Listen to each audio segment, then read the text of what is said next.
வளர்ச்சிக்காகவும் அவர் பாடுபட்டார். ஆனால் அவர் எத்தனை ஆண்டு காலம் சிறை கம்பிக்கு உள்ளே இருந்தார் தெரியுமா? எத்தனை ஆண்டுகள்? 12 ஆண்டு காலத்திற்கு மேலாக இந்தியா சுதந்திரம் பெற வேண்டும் என்பதற்காக காராகிரகத்திலே அடைக்கப்பட்டவர். காராகிரகம் என்ன? சிறை. சிறையிலே அடைக்கப்பட்ட பண்டித ஜவஹர்லால் நேரு அவர்கள் தான் இந்தியாவின் முதல் பிரைம் மினிஸ்டர்.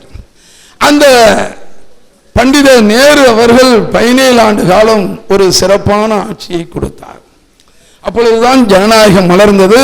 நாம் ஆங்கிலேயனுடைய ஏகாதிபத்தியத்தில் இருந்தும் விடுதலை காற்றை சுவாசிக்க முடியவில்லை. ஆனால் அப்படி இந்தியா சுதந்திரம் பெற்று நேரு எங்கு செல்கிறார்? பஞ்சாபுக்கு செல்கிறார். பஞ்சாபுக்கு நேரு செல்கிறார். பண்டித நேரு பிரைம் மினிஸ்டராக செல்கிறார். அங்கே ஒரு இளைஞன் நேருவினுடைய சட்டையை பிடித்து உலுக்கிவிட்டான்.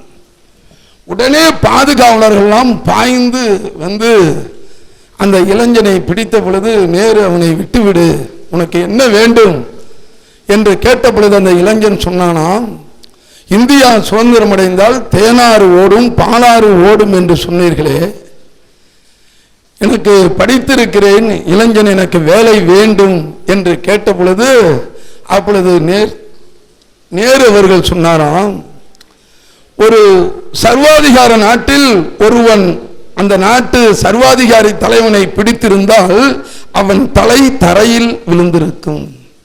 அவன் தலை எங்க விழுந்திருக்கும்?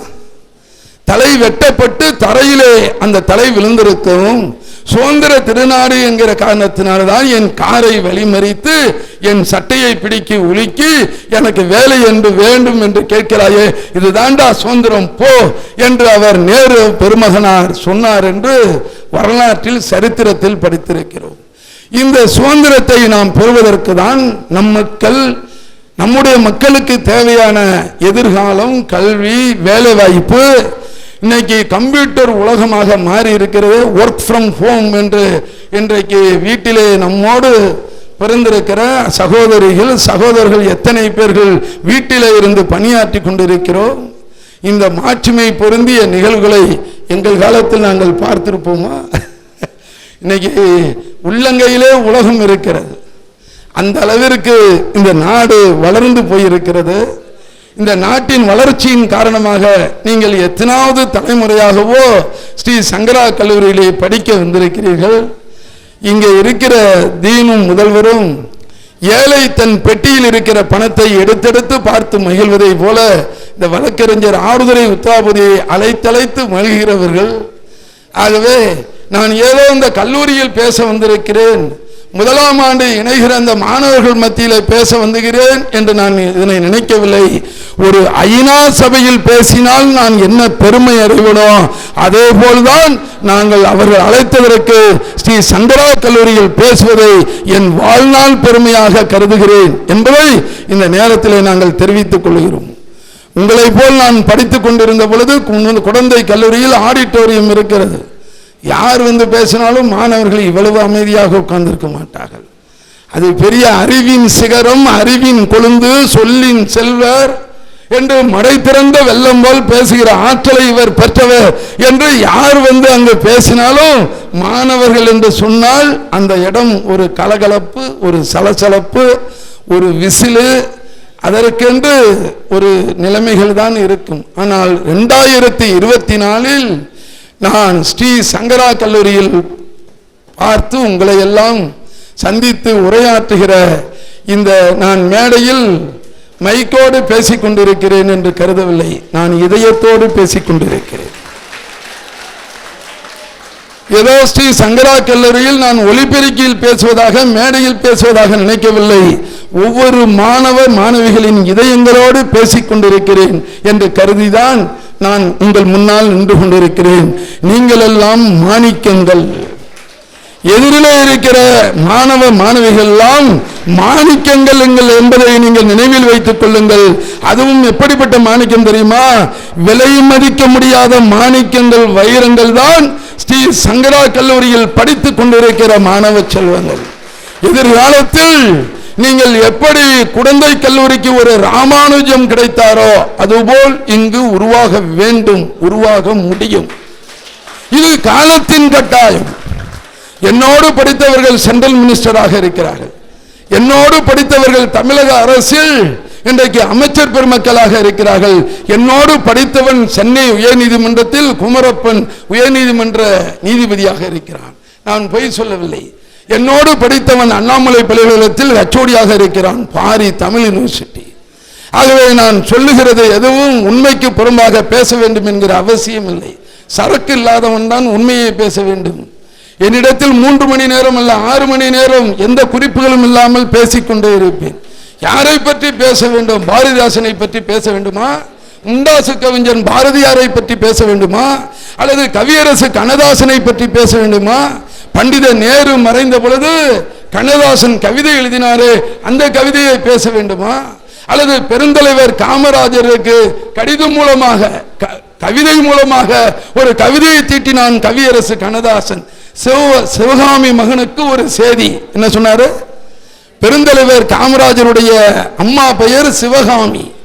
சிவகாமி மகனுக்கு ஒரு செய்தி என்று அவர் அரசவை கவிஞராக எம்ஜிஆர் ஆட்சியில் இருந்த பொழுது தமிழகத்தினுடைய அரசவை கவிஞர் கவியரசு கண்ணதாசன் தத்துவ கவிஞர் என்று இன்றைக்கும் போற்றப்படுகிறார். இன்றைக்கும் அவர் எழுதிய வரிகள் வைர வரிகளாக இந்த மண்ணில் இந்த மக்களிடத்திலே இன்று ரீங்காரமிட்டு இருக்கின்றன என்று சொன்னால் அதுதான் கவியரசு கண்ணதாசன். ஆகவே கவியரசு கண்ணதாசனை பற்றி பேச வேண்டுமா? அல்லது ஒரு தாய்க்கும் ஒரு தந்தைக்கும் மகளுக்கும் உள்ள உறவை பாடல் மூலம் எழுதி இளம் வயதில் மறைந்து விட்டானே ஒரு கவிஞன், சொல்லுங்கள்.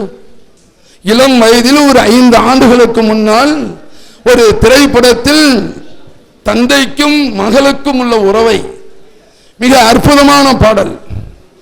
அந்த அற்புதமான பாடலை எழுதியவர் காஞ்சிபுரம் மாவட்டத்தில் பிறந்த கவிஞர். அவர் என்னோடு எப்படியும் ஒரு 15 வயது இளையவராக இருப்பார். சொல்லுங்கள் பார்ப்போம். தந்தை இழந்த, குறிப்பாக கல்லூரியில் படித்து பள்ளியிலே படித்து தந்தை இழந்த மாணவிகள் அந்த பாடலை மிகவும் ரசித்து நேசிக்கக்கூடிய பாடல். முத்துக்குமார் எழுதிய பாடல். அந்த பாடல் என்ன பாடல் என்று சொல்லுங்கள். அந்த கல்லூரியிலே என்னுடைய மைத்துனர் மகள், மைத்துனர் விபத்தில் மறைந்த பொழுது என்னுடைய மைத்துனர் மகள் இன்றைக்கும் அந்த பாடலை யாழ் மீட்டுகிறாயா? என்ன பாட்டு? அந்த பாடல் இன்றைக்கும் அவர் பெயரை ஒரு 40-42 வயதிலே அந்த கவிஞர் மறைந்து போய்விட்டார் நம்மை விட்டு. அவரெல்லாம் ஒரு பொக்கிஷம், அவரெல்லாம் பாதுகாக்கப்பட வேண்டிய கவிஞர், அவர்கள் மறைந்து போய்விட்டார். ஆகவே நாம் எவ்வளவு பொறுமையாக அகழ்வாரை தாங்கும் நிலம் போல திருவள்ளுவர் எழுதியிருக்கிறார். மாணவ செல்வங்களாகிய நீங்கள் ஒரு ஊர் என்றால் எல்லாமும் இருக்கும், ஒரு ஊர் என்றால் எல்லாமும் இருக்கும். அதுபோல எல்லா நிலைகளையும் கடந்துதான் நீங்கள் வெற்றி பெற வேண்டும். அதற்கு நாம் என்ன செய்ய வேண்டும்? அகழ்வாரை தாங்கும் நிலம் போல நமக்கு பொறுமையை கடைபிடிக்க வேண்டும். பொறுமைன எப்படி? சகிப்புத்தன்மையை கடைபிடிக்க வேண்டும். எப்படி கடைபிடிப்பது? ஒரு அறிஞன் இருந்தான், கூல் என்கிற ஒரு வடநாட்டு அயல்நாட்டிலே ஒரு அறிஞன் இருந்தான். 8 வருஷம் போராடி, நம்ம டிக்ஷனரி சொல்றோமே, டிக்ஷனரிக்கு வார்த்தைகள் அவன் உருவாக்கி வைத்திருந்தான். அவன் மனைவி பார்த்துச்சு, அந்த அறிஞனுடைய மனைவி, இந்த வேலைக்கு இதே வேலையா இருக்கு, இவனை கட்டிக்கிட்டதே தப்பா போச்சு, எப்ப பார்த்தாலும் புத்தகத்தோடே கிடக்கிறான், குடும்பத்தை பத்தி பார்க்கவே மாட்டான்னு 8 வருஷமா அந்த ஆங்கில டிக்ஷனரிக்கு அவன் உருவாக்கி இருந்த வார்த்தைகளை எல்லாம் கட்டுப்பாயி அவன் மனைவி தீப்பெட்டியை எடுத்து கொளுத்தி விட்டுடுச்சு, எல்லாம் எரிஞ்சு போயிடுச்சு. இவன் பார்க்கிறான், யாரு? அந்த அறிஞன், கூல் என்கிற அறிஞன் பார்க்கிறான். மனைவி பேர் தீனாவா. மனைவி அழைத்தான், தீனா தீனா கொளுத்தி விட்டாயா? பரவாயில்லை, மீண்டும் நான் உருவாக்கி விடுகிறேன் என்று மீண்டும் 8 வருடங்களை உருவாக்கி அந்த வார்த்தைகளை உருவாக்கி கொடுத்தானாம் அந்த அறிஞன். ஆக அவன் எவ்வளவு பொறுமையை கடைபிடித்திருக்கிறான்.